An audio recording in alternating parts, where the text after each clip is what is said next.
All right, Droopy. What's up? What's up? Hey, nothing much, man. How's it going, man? Glad to have you here. It's going good, man. I'm glad to be here. Long drive. It's all good though. Yeah, that's what's up, man. So, what all have you been working on? I mean, have you did any interviews before? Yeah. Looking. Okay. Well, I'm on American Cholo with Mohawk. Gil and Boo Boo. We got a show called The Boys. We'll be on tomorrow night. We're on live every Tuesday at 6:30. Okay. That's pretty cool. Before that, I did a couple other ones, Cinemills, a couple other ones. I'm still pretty new to all this, But Yeah. I'm enjoying the show. We have a lot of fun doing The Boys. The Boys is the shit. With Gil's the shit, and yeah, we f around. It's live. We take phone calls. It's cool. It's cool. You never know where it's gonna go. Someone could call up and bang on us. You know what I mean? And yeah, or they could call up and say whatever they want.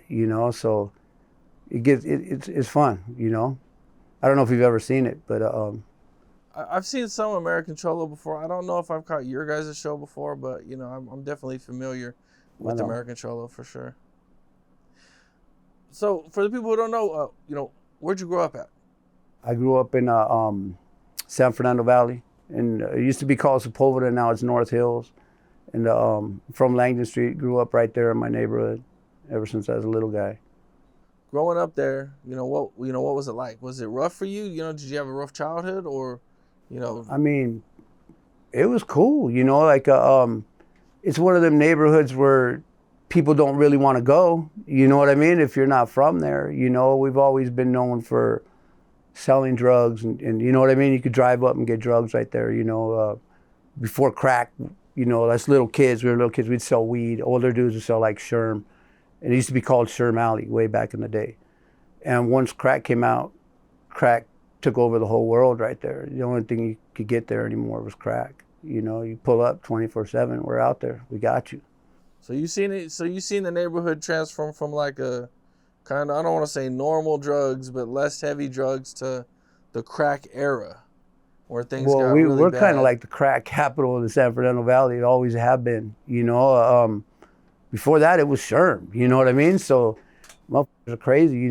People know what Sherm heads be doing. You know what I mean? So it wasn't like uncommon to see some fool butt naked running down the street crying. You know what I mean? Like, who knows what that fool's problem was. But yeah, it's a trip. Like people that are from the valley know about our area. Even though I'm older now, I'm not out there on the block with my little homies and all that shit, but I still know everybody. And yeah, man, that's me till the end. What do you think was like the first time you seen some extreme violence that you could talk about? Shit. Probably the first thing, one time we were playing in the church parking lot. We were playing soccer, and there was a dead body in the dumpster, and one of my homeboys was like, "Hey, come look at this," and we're looking, we're like, "Oh shit," because we recognized him. He was like a clucker, like a Sherm head, and we're like, "Oh damn, someone did something to him," and someone got his ass, and so we're playing, and the cops came, and they actually picked us up. They didn't think we did it. They thought if they could roust us, we would tell on who did it. They thought we knew who did it, and we didn't. So it took us to the police station, and my mom came down there like, let his ass go. You know what I mean? She came down there, made a scene, and they let us go. But that's probably the first dead body I ever seen. We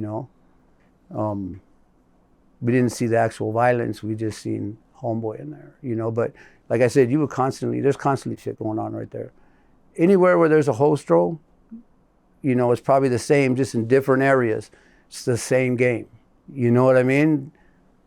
Hookers, everything that come with them. You know what I mean? Drugs, everything that comes with, selling drugs on the street. It's you could have a different story every night. There's always some old shit going on. Yeah, damn. Okay, so this happens. You're young. Do your parents talk to you about it? Like, how does it affect you? Do you think different at all? I mean, we live there. So, you know what I mean? Like, we go outside and we're right there. If I go in front of my building, whatever's happening is happening. You know, I had good parents, a mom and a dad. They've both passed away, you know, but it's a trip. My dad is white, very nice man, school teacher. You know, people would trip out, what is this dude doing living here? You know what I mean? And the whole neighborhood loved his ass, Mr. J, you know. And my mom was a fool, you know. My mom was Mexican. She was from her neighborhood, you know. And so it was weird. And then here's me, you know what I mean? And so yeah, you know, like they wanted, of course, what was best for me, my brother, my sister, you know. But when you live smack dab in it, you know what I mean? Like, that's just what it is. What kind of student were you? Not very good. I didn't even go to high school. I think ninth grade was like the end of it for me. At what point did you jump off the porch?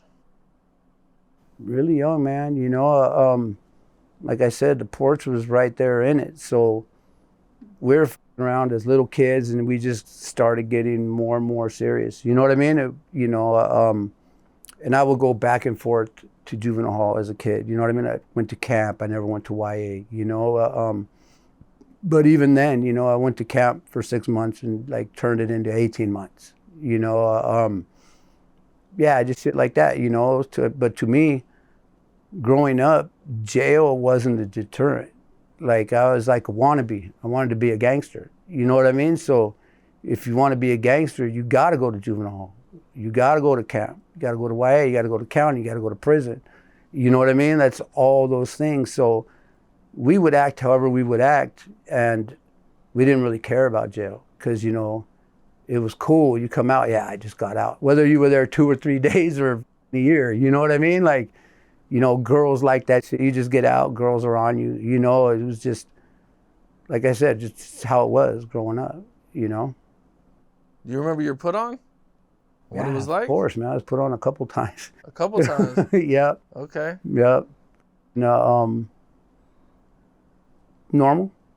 You know what I mean? Normal, you know, what's up? What's up? All right, let's do this. Boom, boom, boom, boom, boom. It's over. How many guys it was? Everybody. 3. 3 guys? Okay. Both times. 3. No. Why'd you have to do it twice?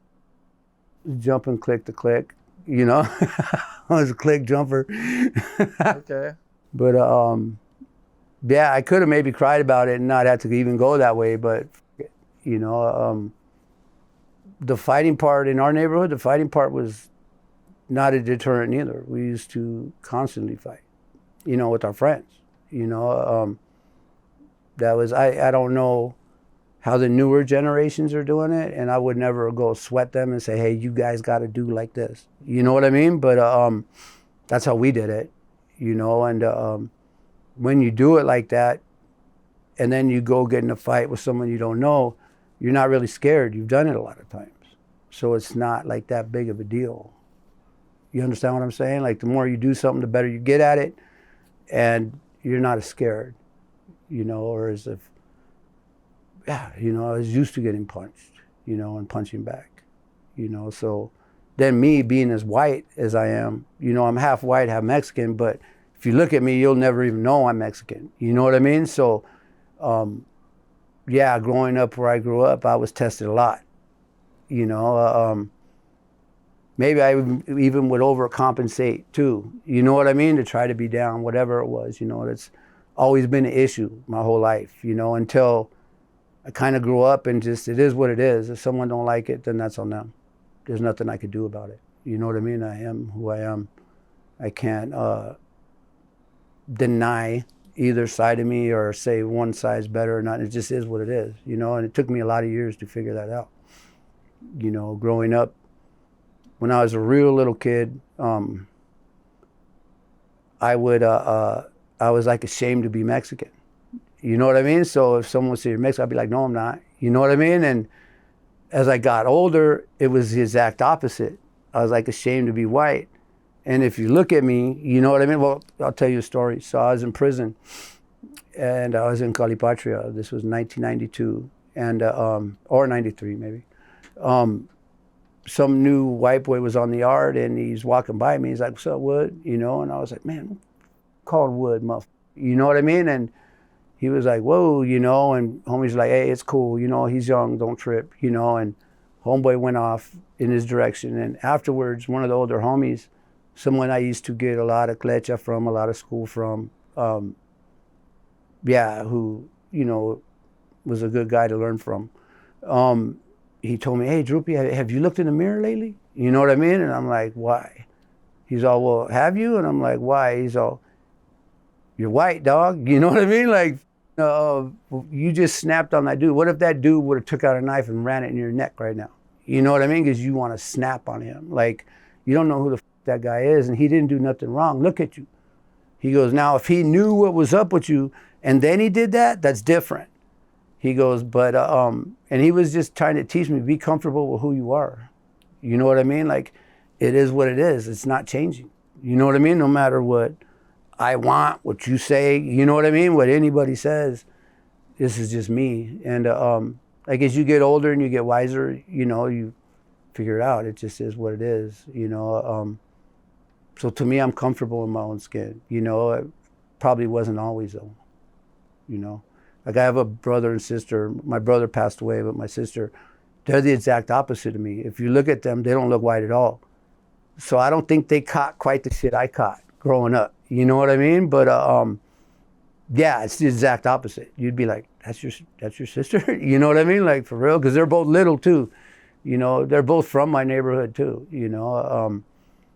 Yeah, it was a trip. But that was like something I dealt with growing up, you know.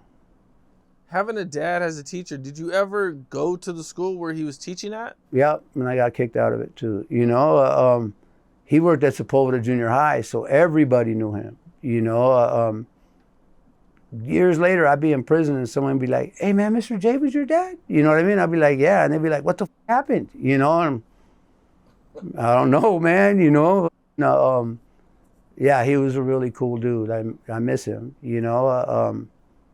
Yeah, that was Pops. You know, he looked like a school teacher. You know what I mean? Like he would have pens, you know what I mean? Glasses. But like I said, that man's seen it all. There was nothing that could faze that guy. You know, he wasn't a fighter. You know, my mom was the one that would beat our ass growing up, you know, and she wasn't playing, you know, but he'll talk to you. You know, he was a Christian. He was a Christian and like, church was his thing. Like we didn't go. You know what I mean? He did. My mom didn't go. He did. And he wouldn't push it on us. But if we ever asked him a question about it or something, yeah, he'll tell you, you know. But yeah, he was a trip, man. He was cool. He didn't push his shit on anybody. And he was always there to help, you know. How old were you when you caught your first serious case? I was like 19. I caught yeah, okay. About 18, and I caught an attempted murder. And laws were different then. You know, I was in the county for about probably a little over a year, and at the time, like the guy that I assaulted, he told on me when he was in the hospital. He picked me out of a 6-pack, you know. And then after that, he didn't want to tell no more. He was actually on the run from the cops because he didn't want to tell anymore. So I was in the county, and it was about a year before I figured out that this dude, they were actually looking for this guy. They actually had a warrant for him because the laws were different. He had to come to preliminary and pick me out. Nowadays, it's different. You know, they would just use his statement from when he was in the hospital, you know? And we're like, we want to go to our preliminary, and the judge is telling the DA like, well, what's up? And he's like, we're not ready. Okay, I'm going to give you a continuance, you know, come back. They're still not ready. This happened a few times before the judge was finally like, I got to let this guy go, you know. And so I got out, you know, and was home about a month, and then I caught a murder case. You know, so so you completely beat that case. It was done. It was dismissed. We didn't go to trial or anything. They dismissed it. And what's funny too is the judge read me the riot act that day. He's like, I know you're gonna come back here, and if you do, I'm gonna stick it to your ass. You know what I mean? And thankfully I didn't go back to that court. That was San Fernando court. When I caught the murder beef, it was in Van Nuys court. You know, yeah, you know, so I caught that. I had a couple crimies, a couple of my homeboys, and everybody held their mud, you know. So it took a couple of years in the county fighting it, and when it was all said and done, I got 16 years. My homeboy got 7, and the other one got 3. And yeah, you know, if one of us would have talked, we probably would have all got life, you know. So kids, don't talk to the police if you're in trouble. Ask for a lawyer, you know, because that's probably what saved me, you know. What kind of tricks did they use to try to get you guys to snitch on each other? All kinds of them, man. You know what I mean? The whole he's telling on you, you know what I mean? What was a trip? Because this was 89 when we caught the case. And like I said, times were still a little bit different then, you know. So they interrogated us for almost like a full day. And they were doing the good cop, bad cop shit. And the one cop kept threatening me, like I was waiting for him to beat my ass, you know. And he would get all mad and pound on the table and lean over and say he's gonna f me up, you know. And then he'll go storming out. And the other one will be like, hey man, you know, this dude's getting upset, like he's gonna f you up, talk to me, you know. They tried all different types of shit, you know. And the worst part was waiting for the ass whipping that never came. He never beat my ass, you know. He threatened me a gang of times, like I said, I was thinking like, just do it, you know what I mean? Just do it, get it over with, you know. And he never did it, and that with me, like waiting for it, you know. And I just kept asking for a lawyer, and so the one guy even trying to interrogate you after you asked for a lawyer. Oh yeah, so after, you know, however long, he tells me, all right, man, that's it, you know. He goes, that's it, you know, you've asked for a lawyer, there's nothing you say now I could hold against you. And he's like, but just tell me, man, what the f happened, you know, I gotta know. And I'm like, no, man, nothing happened because I wasn't there. I don't know what you're talking about, is what I kept saying, you know. And I remember I even tried to say, I was with my mom when you guys say this thing happened. And he's like, okay, we're picking up your mom. And I'm like, what do you mean you're picking up my mom? They're like, well, you did it. So that means she was with you. You said you were with her, right?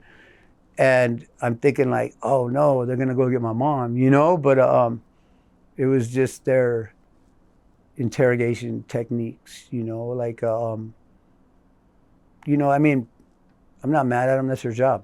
You know, like, if you go to any prison, probably in the whole United States, probably the whole world, probably more than 90% of those people are in there because either they told on themselves or somebody told on them.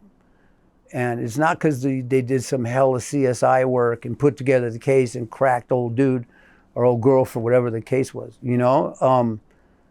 So yeah, you know, they know what their bread and butter is. Like, you're doing this podcast, so you're gonna do it the most efficient, best way you can and put it out, you know? They know that's their most efficient way to crack a case, so is to get people to talk, you know? And then they'll follow that wherever it goes. So they train them like, you know, how to interrogate, how to with your mind. That's why it's always best to not try to come up with a story. Just ask for the lawyer, you know. A lot of people want to come up with a story thinking they're going to talk their way out of there. You know, if you're either going home because they don't have shit, and they're just trying to get you to talk, or you're not. Whatever story you come up with, just ask for the lawyer. It saved me. Unless you truly are innocent, and you know you're not telling on Even nobody. then, I think you should just ask for a lawyer. Okay. You know, I don't know. Every case is different. You know what I mean? But if I had to give some advice, I would just say ask for the lawyer. You know, maybe don't antagonize them. You know what I mean? Just say, I just need a lawyer, man. Like, you know?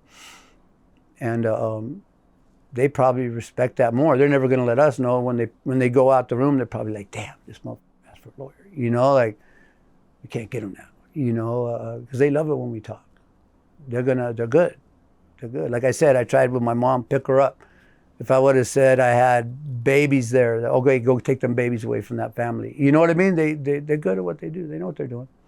They know what they're doing. And, yeah. You know, so. So, okay, so do you take the trial? Or do you get? We got the or do you take a deals deal? right before we were going to pick the jury. See, they didn't have much. You know what I mean? Pretty much the whole case, they were just trying to gang. You know what I mean? I noticed in the preliminary, they didn't have anybody that actually seen this happen. They had the cops who came after, you know what I mean? Some girl that was in a car that was around the corner. They didn't really have anything. You know what I mean? So when we went to preliminary hearing, that's when we were like, oh shit, they don't really got nothing, you know? And so when we got to Superior Court, if you don't postpone, you have your right to a speedy trial. So we were like, we want to go to trial now. And it was risky because we were going to go to trial in like 91. And like at that time, there was a lot of gang violence on the streets. So any jury is going to take a look at us, or they're going to talk that gang shit, and they're going to probably, you know what I mean? They're going to not like us just because of that, you know? So it was risky.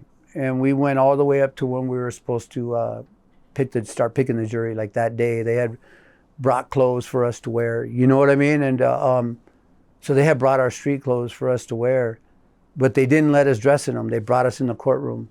And I was thinking like, what the you know? And then right when we sat down, the judge is like, everyone to my chambers. So they all go to the chambers because there was 3 of us. So our 3 lawyers, the DA, they had like a helper because there was 3 of us. We never split our case. That was another thing. They tried to get us to split our case.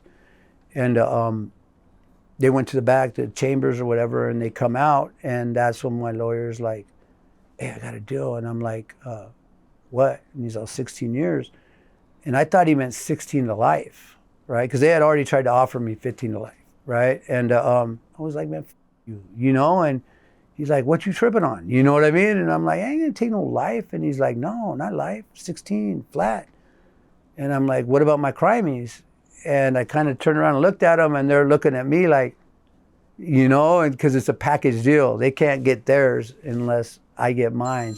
Yeah, when it was all said and done, I got 16 years, 11 for the max on the manslaughter, plus 5 for the gun. My homeboy got 7 for a midterm manslaughter, and the other one got 3 for accessory to murder after the fact. And yeah, that's what it was, you know.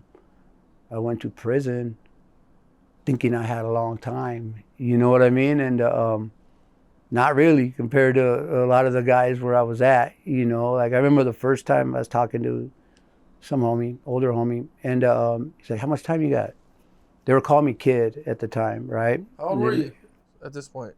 21, 22, something 21, like that. 22, okay. Yeah. Level 4? Well, I went to the SHU from the reception center. So this was actually in Tehachapi SHU. And he's like, how much time you got? And I said, man, I got 16 years, man. And he's like, oh shit, you're straight. You know what I mean? And I'm thinking like, what? He's like, yeah, you're good, man. He's like, how old are you? You know, and he's like, man, you're going to be out in your early 30s, man, mid 30s. You know, you're straight, you know? And I'm thinking, this fool's crazy. You know what I mean? Like, this fool's crazy. And he's all, but look at homie. He's got double life. This fool's got 70 to life. This dude's got double life plus 100 years. And I was just like, wow, all right. You know what I mean? Cool. And it's a trip because he was right. You know what I mean? I did get out, you know, not as quick as I should have. You know, I ended up doing about 13. At that time we got halftime, so I ended up like putting on like 5 years, you know, but, and I got out, you know, and it was hella cool. I was happy, you know. Can you talk about like, you know, maybe what was like the craziest thing you've seen in prison, or is there anything you can mention? Any situations you could talk about? Yeah. Well, in prison, especially the county, you get into a lot of chunk 'em up riots. You know what I mean? Calipatria, 94, I was in a riot that was by far the biggest riot I ever been in. You know what I mean? And I remember afterwards, I was thinking like, I can't believe we just did that. You know what I mean? Like that was a trip. You know, a lot of people got hurt. A lot of COs got hurt too. You know, it was us, Sureños and blacks, and yeah, man. You know, a lot of COs got hurt. That's what was a trip. So out there in the Imperial Valley, especially the town of Calipatria, because I got there like right after it opened, so it like doubled the prison. I mean, it doubled the population of the town. It's a small town, you know. I think it was Yuma, Arizona, TV stations we got there, and yeah, it was huge news. You know what I mean? Huge news, and all those COs went to the hospital, and yeah, it was a trip. That was pretty nuts. You know, another crazy, probably the craziest thing I seen. Years later, in Pelican Bay Shoe, and by the time I got there, you couldn't have cellies no more, right?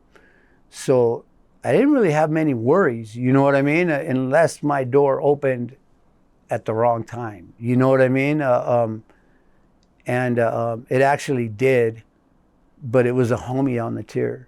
So when my door opened, because you really pay attention to the doors there. You know what I mean? You know when a door opens and shuts. Because you don't have to like cuff up every time you go to yard or shower. They'll just pop your door and you go. And if you're bullshitting, they'll put you on cuff status and then you're cuffed. You go last for everything, you know? But no one else is going to be out there. No COs, no inmates, nothing. And yeah, it's a very respectful place. But if that door opens when there's an enemy there, it's gonna go bad, you know?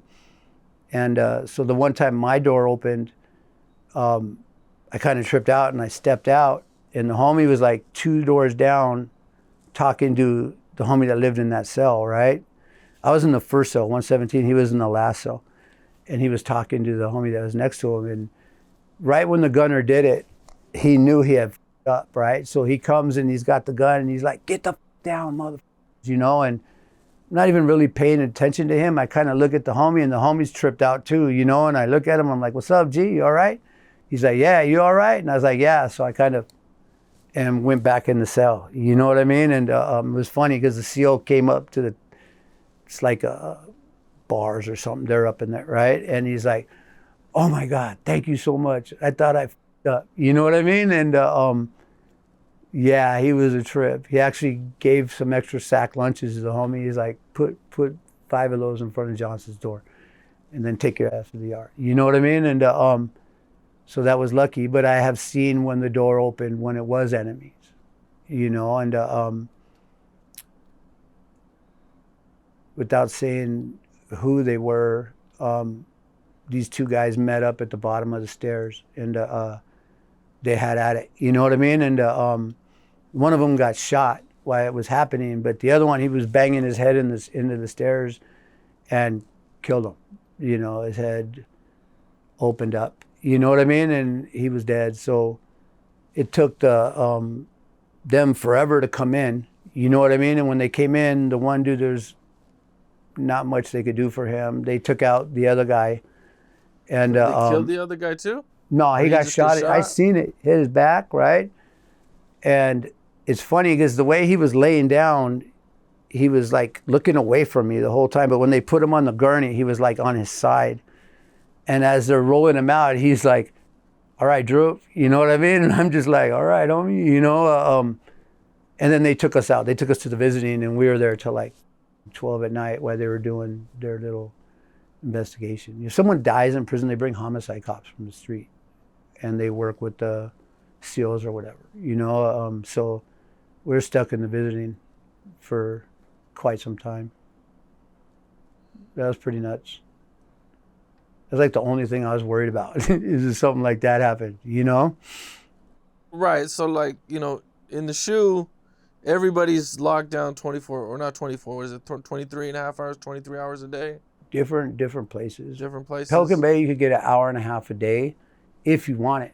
You know, you don't even have to stay out there the whole time. Like, say you're going after me, I could tell you, "Hey, call me in 45 minutes.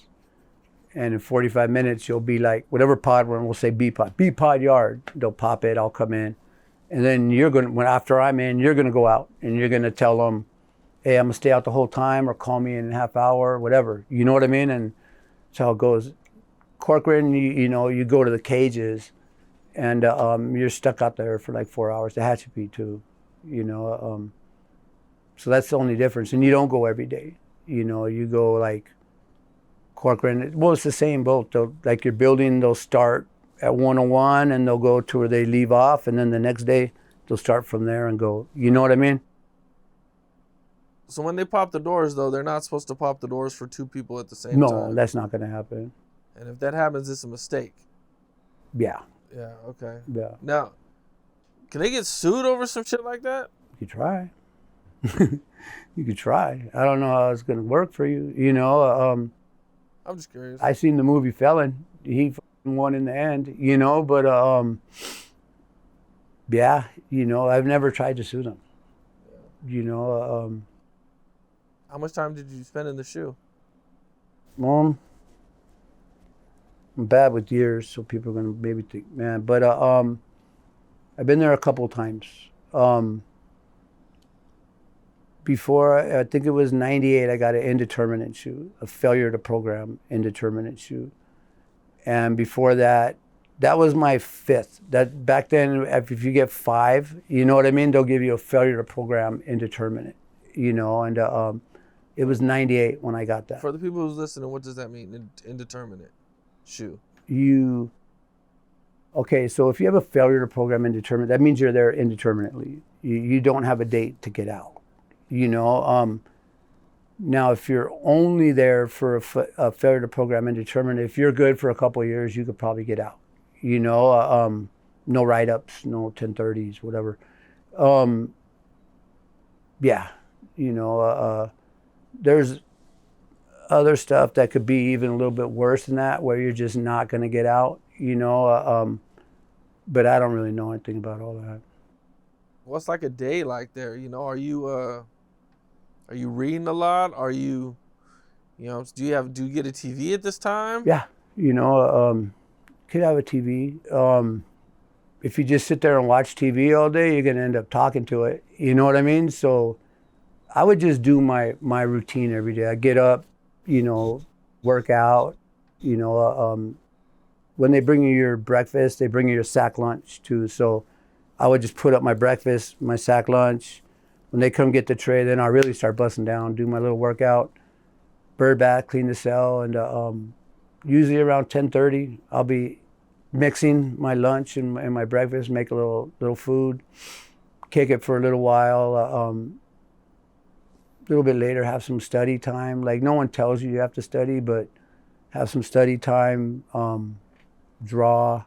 Come the afternoon, put on the TV, and thank God for ESPN. Okay. You got ESPN in there? That's the only prison I've ever been to with ESPN, because they were Brooklyn, Oregon's TV stations over there. So there's like pretty boring, ESPN was the shit. What's summer like in the shoe? Does it get hot? Like, Depends on where you are. They got an air conditioner for you?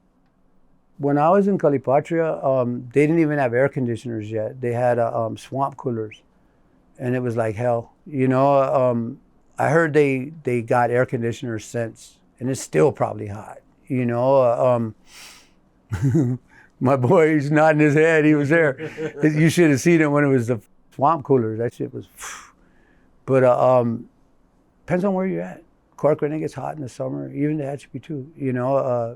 Pelican Bay, that was one of the cool things, that more like you get cold, yeah. I'd never been in like a hot cell, Pelican Bay. I've been in hot cells in other prisons, but yeah, there's some places that are definitely really hot. Okay. Now, how many total years do you do? Well, I've probably done right around 20 total, not counting no juvenile shit. I did that first bit, and when I got out, was home like right about a year, and I went back for 5 more, and for ex-con with access to a firearm. And Yeah, I did the whole 5. Then I went back one more time for a violation for 7 months. You know, like I said, I was in the county for that over a year fighting that case, and yeah, so probably close to 20 years total. Okay. Not counting the juvenile shit. What was it about the last time that made you think like, yeah, I'm done here. Like I'm I've not never going thought back. that. You never thought that. I've never thought that. You know, I came home. My mom and dad were old, so I kind of wanted to be around for them. Like I have a son named Jimmy. I missed everything with him growing up. You know what I mean? So I wanted to, you know, by this time, after my last time in jail, he's now 21, you know, and I just wanted to like kind of like be there with them for a little bit. So I was kind of like resting my neck, you know, and I'm always, you know, I take pride in the fact that I'm, you know, still on good terms with my homies. I'm still on good terms with homies in there. You know what I mean? That's why I try to really watch my mouth when I do these things, you know.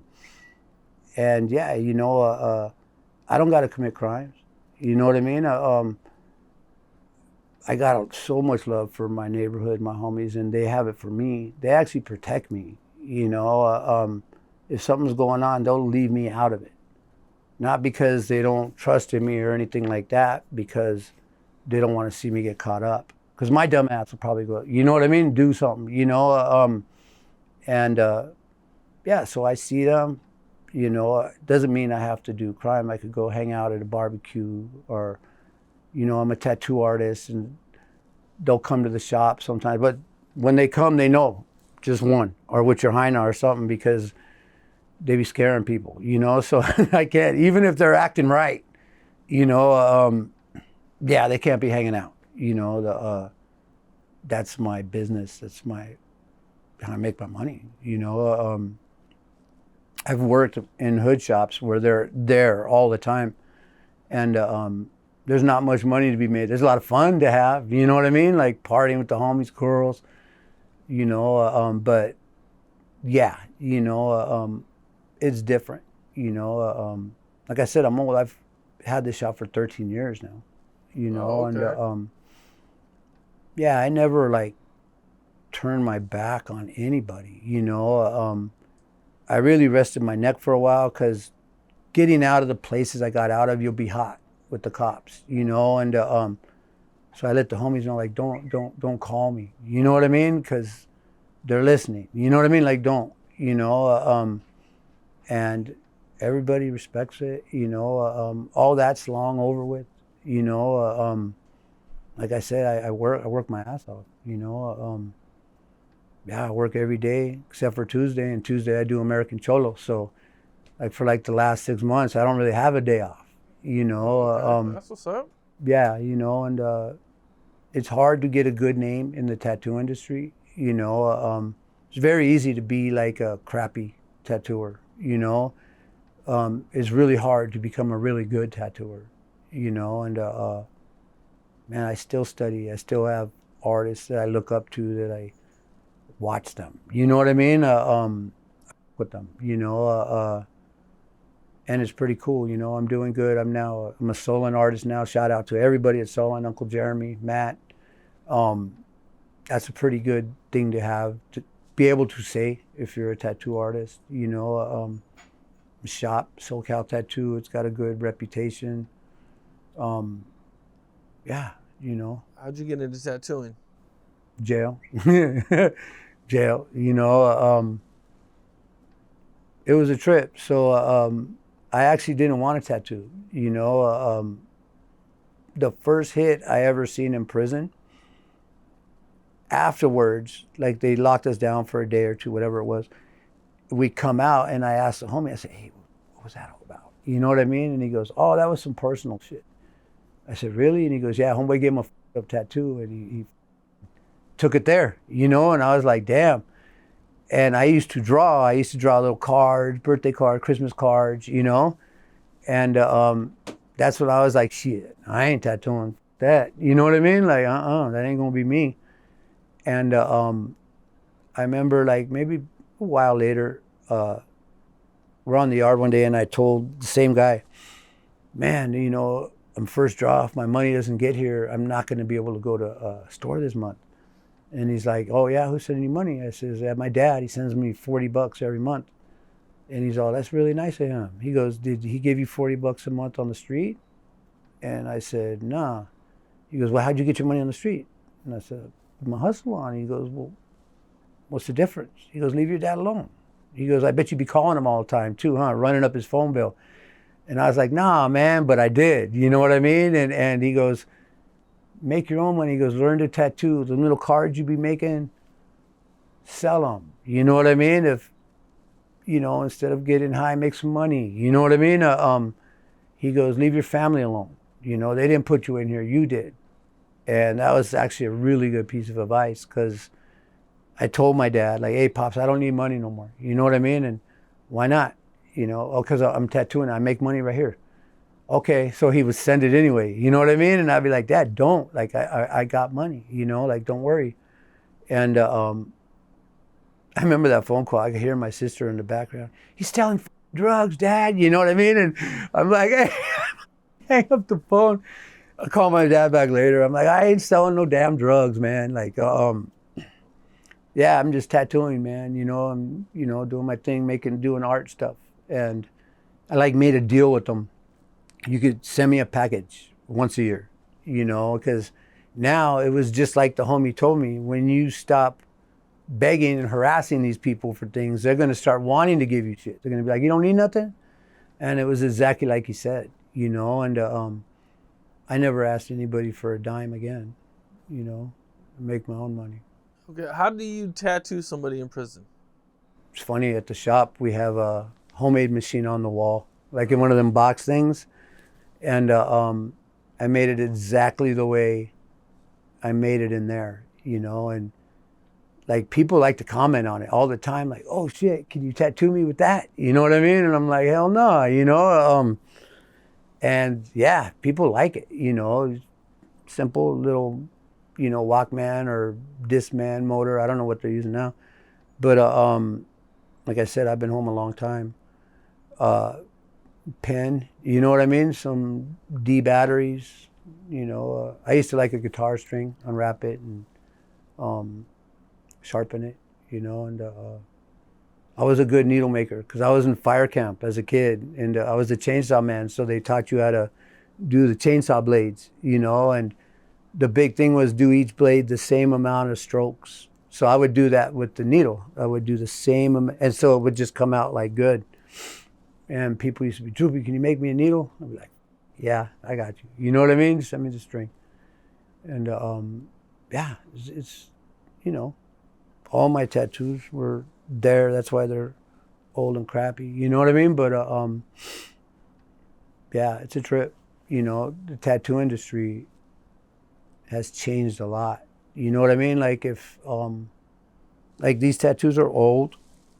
I got most of them in the same couple years, like between 92 and 94. Because I was a kid, like I said, I was a wannabe. I wanted to get tatted. I wanted to look, you know what I mean? Like everybody else. And so I was just thirsty to get tatted, you know?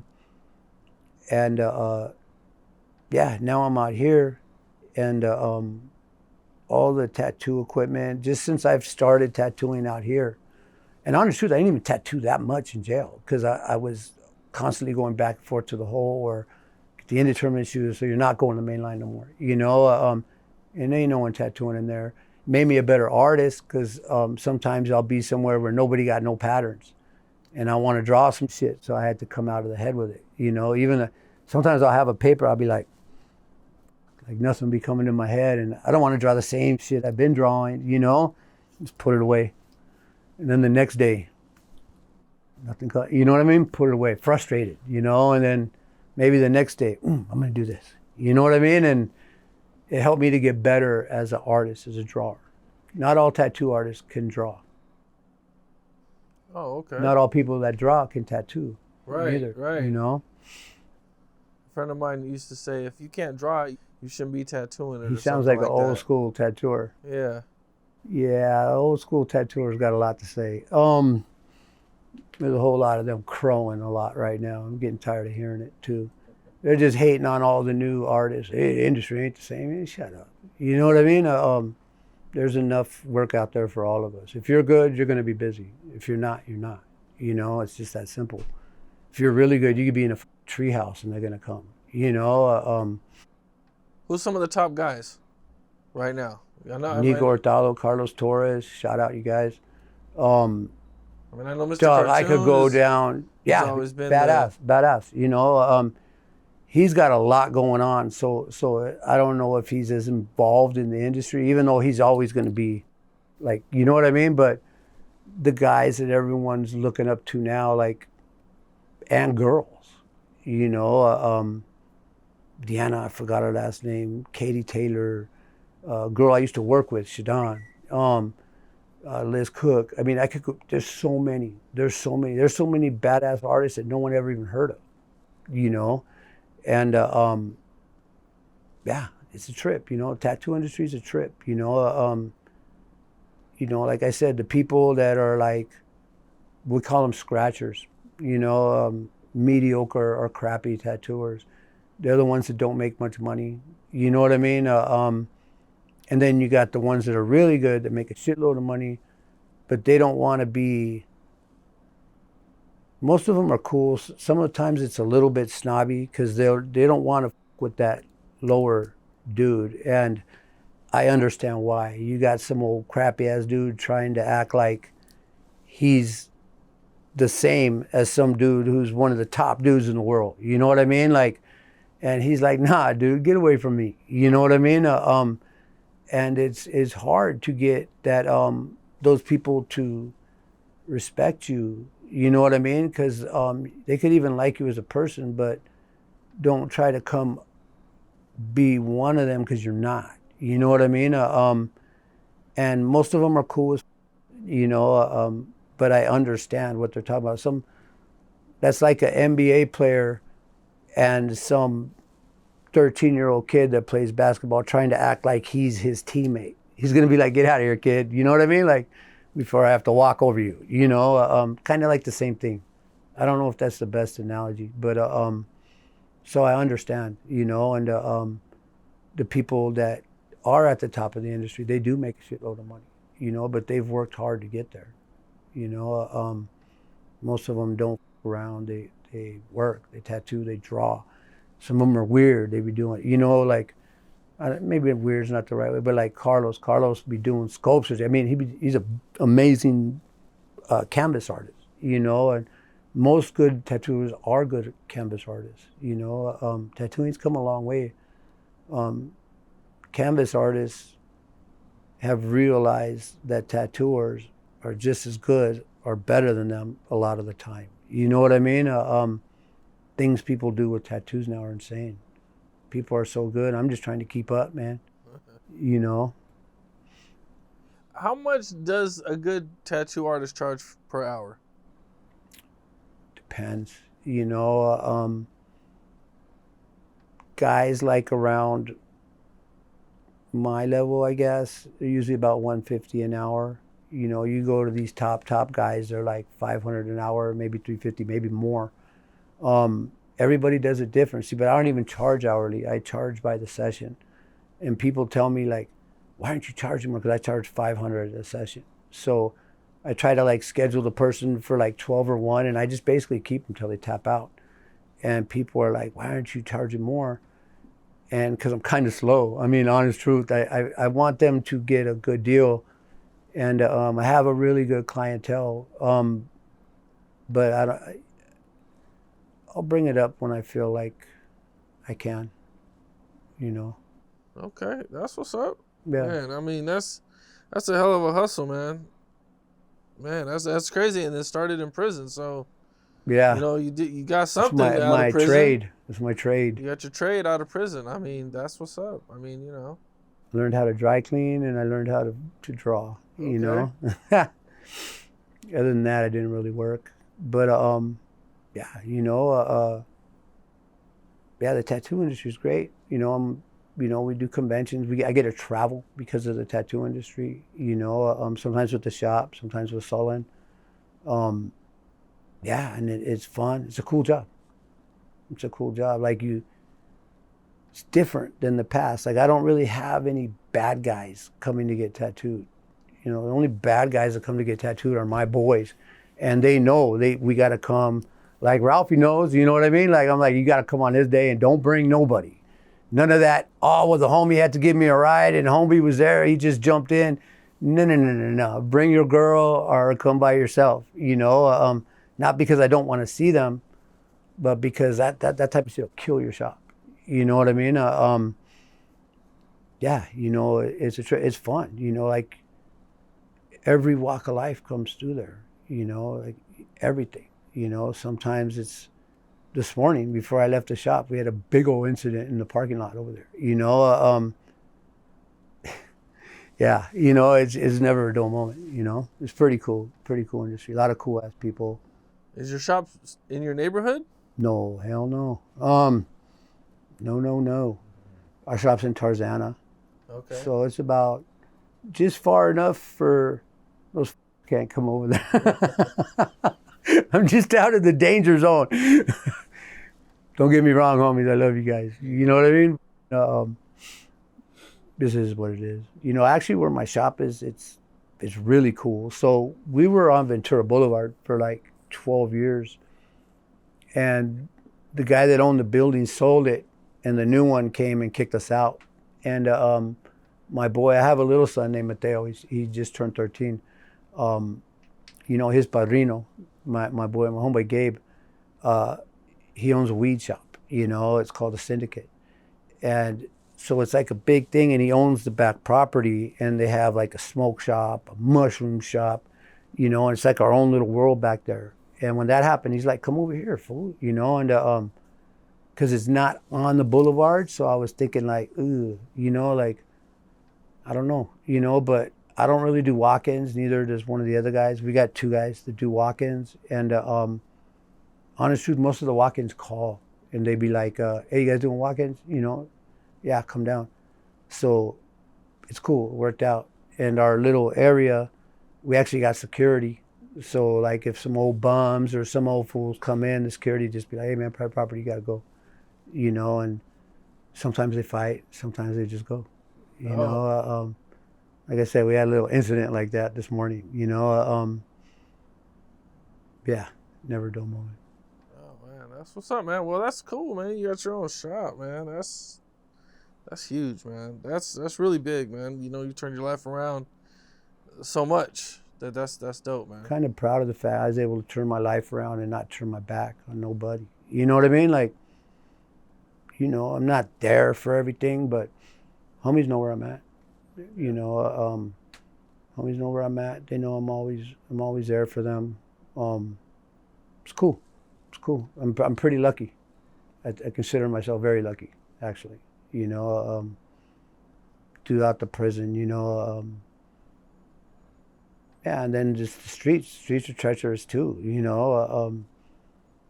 Yeah, you know, you get hurt out there, you know, so I've been pretty lucky and yeah, did you ever get shot? Yeah. Out there? Yeah. Did you? Okay. Mm-hmm. And yeah, you know what I said? Like I said, I consider myself lucky. Can you take me through what happened? I got shot in the arm, and it's crazy. I got blood poisoning because my tetanus shot was not up to date. Almost died, you know. Yeah, not pretty well. It's because of the bullet, you know what I mean. But so I got shot in the arm, and my homegirl, rest in peace, was in nursing school, and it didn't go all the way through. She took it out. She got it out, you know, and you didn't go to that was crazy. No. And the next morning I woke up and like I had a bad head, like a really bad headache, and I was drenched, sweat, and I couldn't really move. Remember them Nextel phones? Remember those? Yeah. I remember it was right there, and I was looking at it, and I was like, I able to click my homeboy, and that's all I really remember. You know what I mean? The doctor said it's called flash memories. So like, I remember seeing his face. Then like I remember being in the ambulance. Then I remember seeing my homegirl, but when I see my homegirl, it was at the hospital.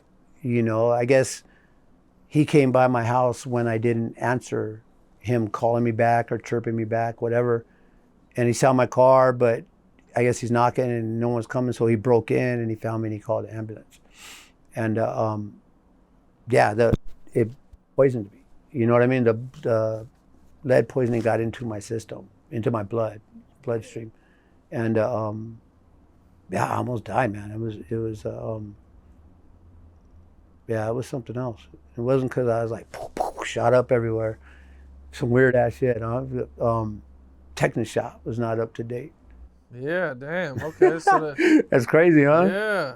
Yeah, you know, like I said, I consider myself lucky. You know, now I'm doing the show The Boys, American Cholo with Mohawk Matt, Gil, and Boo Boo, and it's hella cool. It's hella cool. I never thought I would ever be doing anything like this. You know, and yeah, it's cool. It's fun. It actually gets me more work. You know what I mean? More people see me. It's not like there's a million people beating down the door or nothing, but you know, through like DMs, you know, on my Instagram or the shop Instagram, or they'll just come in sometimes. You know what I mean? Like, hey man, that dude from American Cholo here. You know what I mean? Where's that Droopy at? You know, and or they'll message me. I seen you. You know, I looked at your work. I want to get tatted by you. It all helps. You know what I mean? It all helps. And yeah, it's been good, man. Everything's good.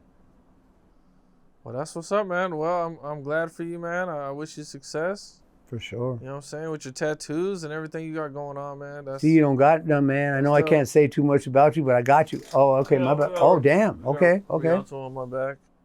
Okay, I got you, man. You ever want to come down? I got you. Okay, yeah, I'm gonna get some more for sure. You can see my shit. If you guys go to Instagram, Kevin Droops. It's just Kevin Droops. Okay. I'll pop up. And my shop's page is SoCal_tattoos. You can see everyone in the shop's work, including mine. On my page, Kevin Droops, you can see my shit. And you'll see clips from American Cholo and shit. And you guys could tune into The Boys on Tuesdays, man. It's fun. We talk a lot of shit.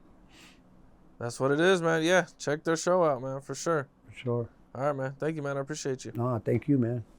What's up? This is Cam Capone. We got more content like this coming soon. So hit that like button, subscribe, and stay locked in to Cam Capone News.